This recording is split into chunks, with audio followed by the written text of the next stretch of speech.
Shabbat Shalom. In this week's parsha, Parshat Ki Teitzei, we read about the laws of going out to battle, of going out to war.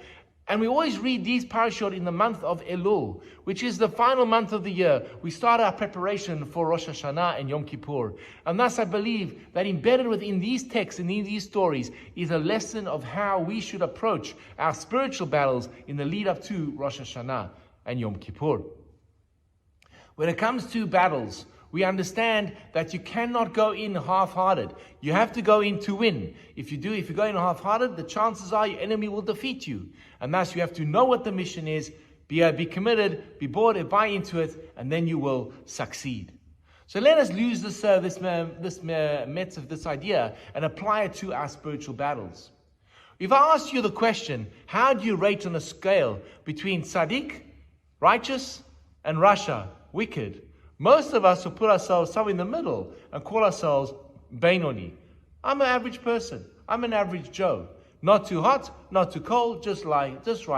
Let's call it I'm the Goldilocks of Jews. But the problem with being a Goldilocks is that we live in a world where we are constantly under threat. Our spiritual mission, our spirituality is under constant threat. Our rabbis tell us the following. Picture yourself walking up an escalator, and I'm sure you've done this when you were a child. You're the escalator which is heading downwards, and you run up the escalator. We know that in order to run up that escalator, you need to use a lot more energy than standing on the escalator that is going slowly upwards. When it's coming downwards, you have to make an effort. If you stand still, by just standing still, it's going to drop you further and further down. And that is in essence life. If we are not actively involved, we're going to be slipping down. And this is the problem of being a Goldilocks Jew. If we really want to improve, we really want to grow, then it has to be Ki Teitzei milchama. We have to make an effort. We have to go out and try and achieve. By being inert, by standing still, we are going to be dropping down level by level by level. So what does that look like? A Beinoni will be happy with compromise. A Beinoni will not struggle to go and make an effort to do a mitzvah. They'll be happy and content with their particular level. But that doesn't work.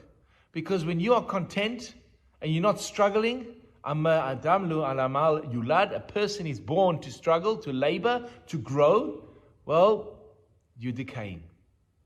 One of the frightening methodologies that I try to think about to myself when I look at my year is to ask myself two questions. I want to compare myself to two different people. Me 20 years ago, me 20 years time. And I ask myself the question, what would 20-year-old think of me now? Will they be proud of me or embarrassed? Am I holding at the same level of commitment, religiosity, spirituality as 20-year-old motivated me was? And on the other hand, I look at 70-year-old me looking backwards, going, how am I done? Will the 70-year-old me look at me and go, mate, you are 50, you are 40, you had all this time. You've had the last 20, 30 years to grow. What have you been doing with your time? Have you been sitting on the bed watching Netflix all the time, being a master of every show? Or have you mastered some books? Have you mastered a new skill? What have you done with this time? The Goldilocks me will say, I'm happy. Look what I've achieved. I've learned so much. I can sit back and rest on my laurels. It doesn't work like that. When it comes to life, it's always about building and improving ourselves. And thus, looking at my two witnesses, 20-year-old me and 70-year-old me, I'm under pressure to always try and perform, to try and become the best that I can be. Ki Teitzei milchama, says the Torah. When you go out, you're going out to a battle. It is a spiritual battle. We are being bombarded by forces that are going to try and belittle our connection to spirituality, to our Judaism, to our connection to God. What are you going to do about it? Sit back and rest on the laurels, or pick up that sword and soldier on. As the year ends, we have to ask ourselves this particular question. When the year started, we said, Rosh Hashanah, this will be the year in which I'm going to achieve things. Is it going to end on just being another year? Or are we going to achieve some greatness going into the new year? That question is for you to resolve. Shabbat Shalom.